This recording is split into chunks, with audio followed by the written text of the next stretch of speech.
Hi guys! So, ngayon, pupunta pala ako sa mall kasi I just realized, di ba nag-vlog ako kagabi about the things that I received from Christmas up to New Year. And actually, hindi pa siya lahat. Nag-check ako kagabi. And then, I saw na yung mga pinamili ko palang undies sa H&M is actually meron pa siyang circle na alarm na naka-attach pa sa undies. Ayokong kunin yon manually kasi siya, mahirap siya, tsaka napupunit yung damit. Hindi damit, yung undies. This time, ayokong gawin.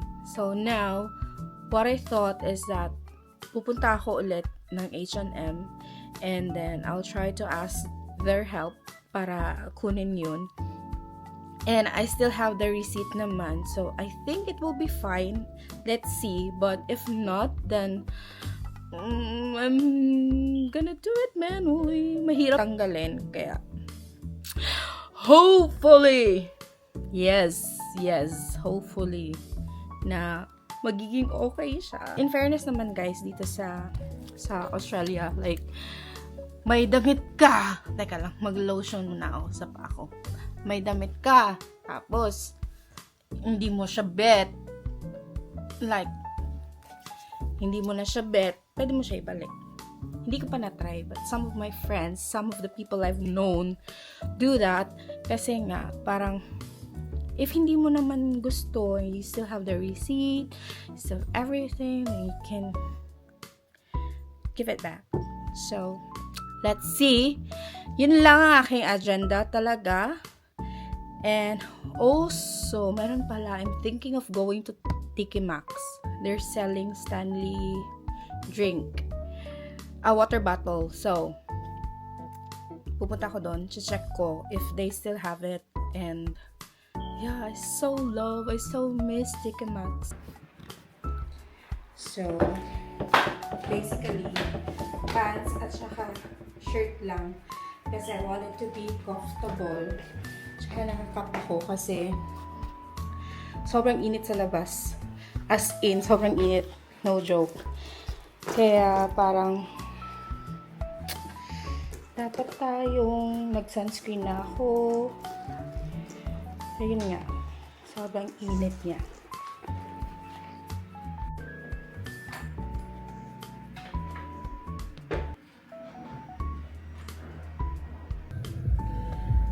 So, alis na tayo guys.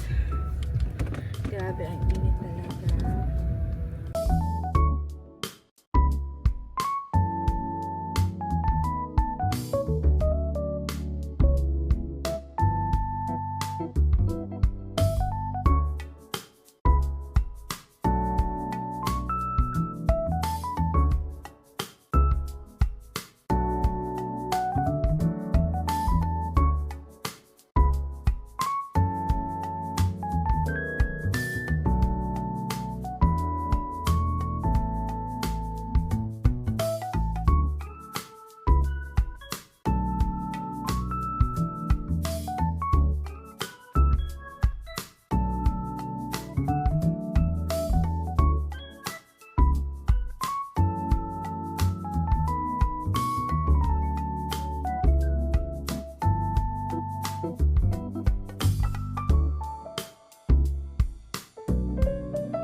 Guys, so andito na ako ngayon sa Westfield, dito sa Mount Gravatt, and pupunta na ako. Una kong pupuntahan is H&M. So medyo busy lang. Walang parking. I think it's because lunchtime. Pero ano naman siya, it's already 1:30.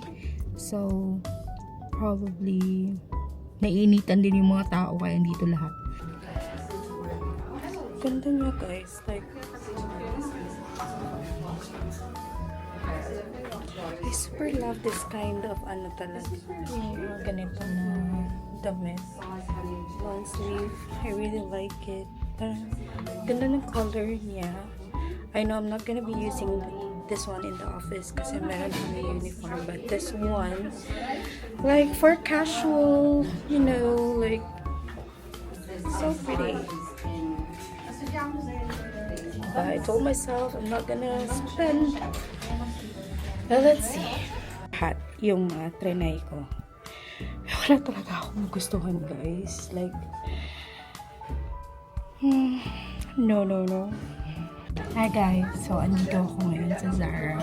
And I'll try to check these dresses kung kasha at saka kung gusto ko.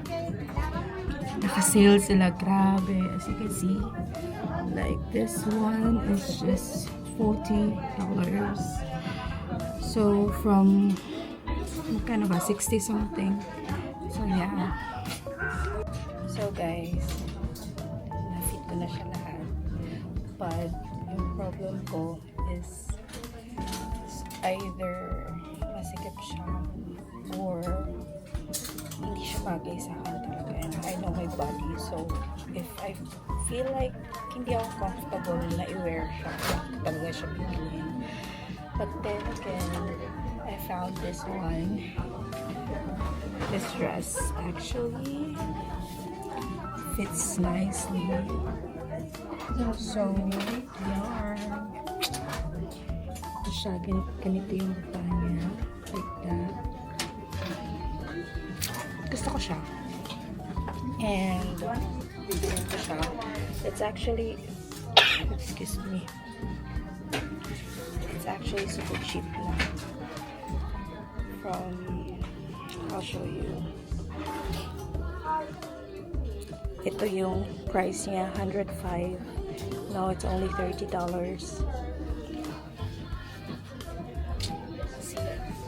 Grabe ang sale ngayon sa Zara, guys. I don't know why. I think tapos na yung Boxing Day. Nung after ng Boxing Day, pumunta ko dito, but still, parang hindi ko siya bet yung designer. But this time, over. Magamit ka siya sa Pinas. So, finally, I'm done. Andito na ako sa sasakyan and I'm actually just resting kasi sobrang init talaga at saka nag-grocery ako. Dami kong nabili. Puro naman sale. So, okay lang. But still, you know, like, sobrang init talaga. Sobrang humid.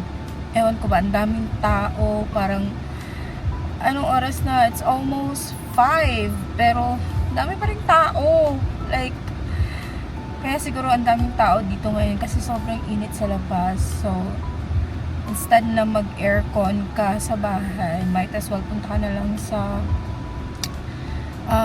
mall, diba? Tapos, try mo lang hindi bumili, diba? Anyway, I'm heading home now.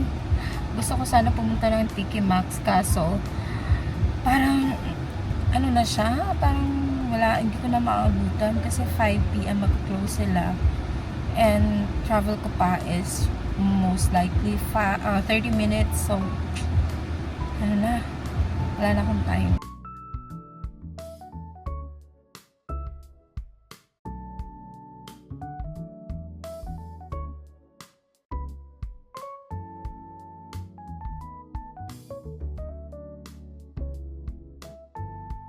So guys, pasensya na po kung masyadong magulo yung background ko, yung bahay. Kasi naman, parang wala talaga akong, ngayon ko lang talaga to dapat lilinisan pagkatapos kong mag-haul ng mga nabili ko sa Zara. So, yun nga, as I've said earlier, sobrang amazed ako sa sale. Kasi, nung Boxing Day, hindi ako pumunta nung the day itself, but the next day na ako pumunta ng Boxing Day.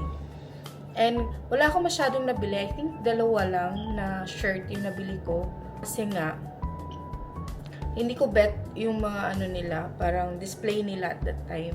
Kaya, this time, na-amaze ako. Sobrang ano talaga siya, guys. Parang, pang summer talaga, ng mga dresses and tops. So, parang, kailangan nating bumili kasi, di ba, uwi tayo ng Pinas, at least may magamit doon.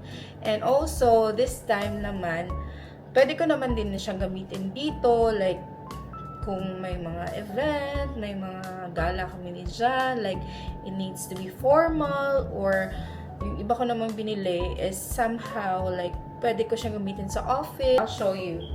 So, ito pala, ito yung mga undies na nabili ko sa H&M na meron pa yung circle na ano, alarm ata, hindi ko alam kung anong pangalan dun. Yes, ito lahat guys, meron siya. Imagine, like, alam niyo bang nakakatawa pa? Pumunta ako nung pumasok ko sa H&M, tumunog pa siya, day. So, parang, oh my God, parang akala baka isipin nilang nagnakaw ako. Yes, ito po yun. Alam niyo ba kung magkano lang? Oh, ang dami, 'di ba? Sobrang dami. Oh, addict talaga ako ng undies. Ewan ko ba. Kaya yung mga friends ko nag-sleep over dito. Parang sinasabi ko sa kanila, okay, mag-alala, meron ako undies doon. Anyway, daming segue talaga. Like, guys, from $30 down to $6. Okay?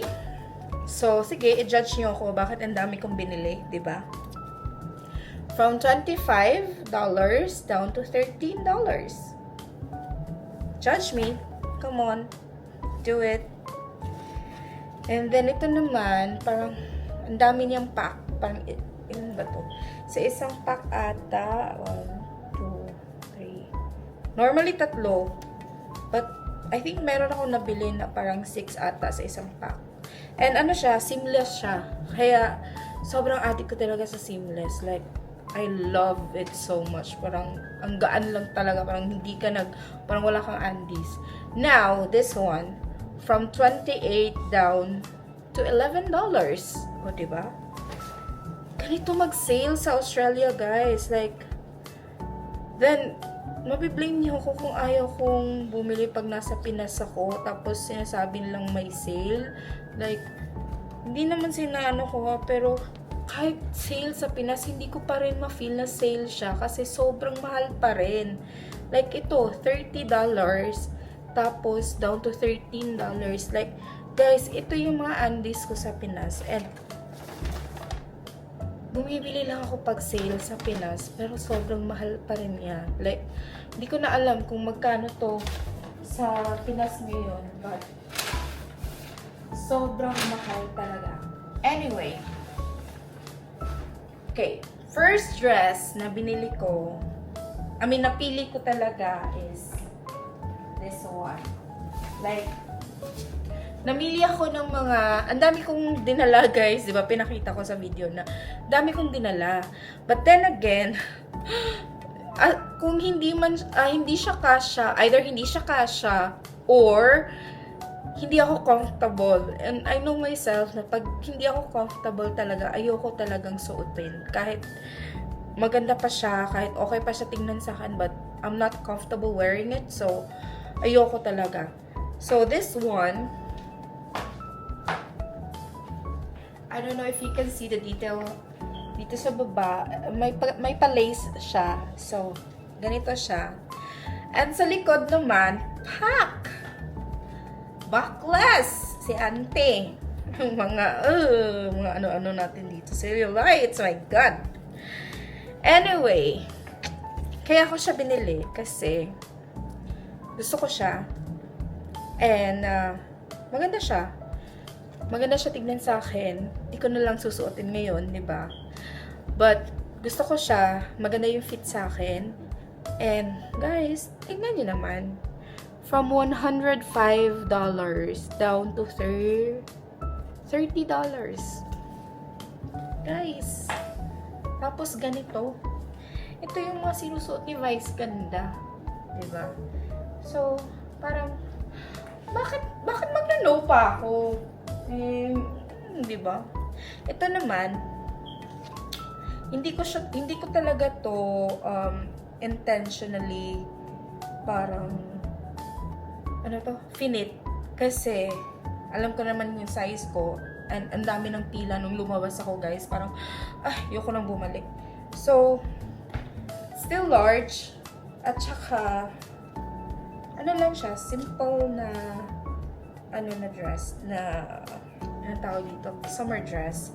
Meron lang siyang embroidery dito na part. Ganyan. May paganyan siya. Sa likod naman, meron siyang, pwede mo siyang i-tie using this.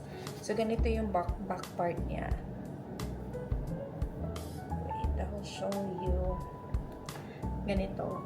So, may pa-open something dito sa likod pa rin. So, for the price, same. It's $105 down to $40. Diba? Like, come on, guys.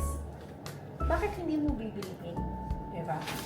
Now, this one, ito yung damit na parang gusto ko nang umalis, gusto ko nang umiyak kasi kasi naman, guys, ang ganda niya. Like, pwede siyang casual, pwede siyang formal.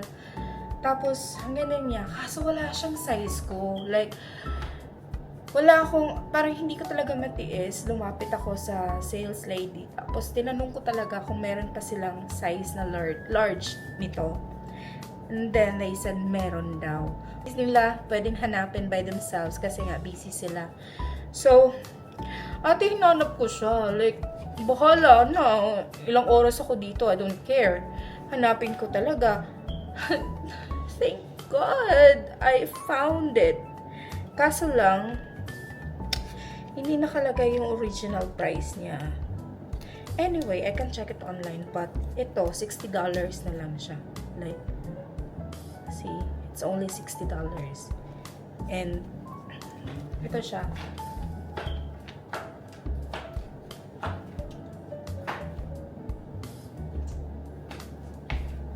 Simple lang siya, guys.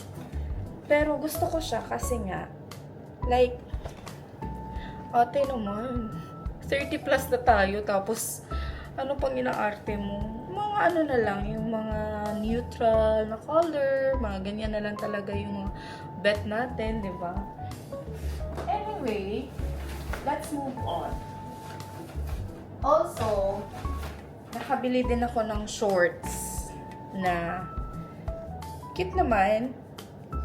I'm not sure kung bagay sa akin, pero let's see. Ito naman, from $66 down to $30. O, diba?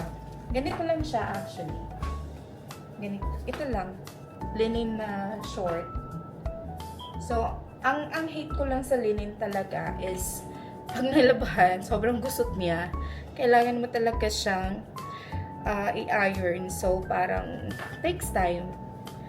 Especially me na parang gusto ko talaga on the go na mga damit. So, ito naman, pinili ko din. It's, ano to, parang naka-embroidery yung mga ano niya, yung mga details, ganyan. And, from $70 to $30 na lang, guys. Yes. So, maganda to, like white t-shirt or neutral na shirt. Tapos, ito yung susuot mo, diba? So, maganda siya. Also, ito yung pinaka-good deal. Actually, na pwede kong magamit sa office kasi nga, it's a jacket. So, sa office, grabe talaga. Sobrang lamig talaga dun, guys. Like, yeah, sobrang lamig niya. Ito naman, sobrang fit naman sa akin kasi as you can see, ganito siya. Hindi siya usual na jacket, like bomber jacket. But this one, maganda siya. Like, wala lang, gusto ko lang. Parang, walang masyadong, like, suot ka lang ng mga dark color inner mo, tapos ito, parang okay na, diba? And, for the price, magkano ba to? It's from 100 something ata. It's from 119, yeah, $119 to 80. Yeah, $80. So, at ang kapal niya pa, guys. Like, first na bomber jacket ko was from H&M. Nagamit ko talaga siya for 2 years. Like, until now, I still have it. And sometimes, sinusuot ko siya during winter. Kasi, makapal yung padding niya. This one, meron din siyang parang maliit na padding. So, maganda siya pang winter. So, pwede ko siyang gamitin, di ba? Like, yeah. And nag-iisa na lang siya, guys. Kaya kinuha ko talaga. And, also, nag-grocery din ako ng konti, which is yun. And, ano lang, para, ano namin, for next week na, grabe talagang mag-ano si Inday, oy, mag-shopping. Pero honestly, guys, hindi ako, like, shopping na ano lang, na parang, kahit hindi sale, nagsha-shopping, ganyan.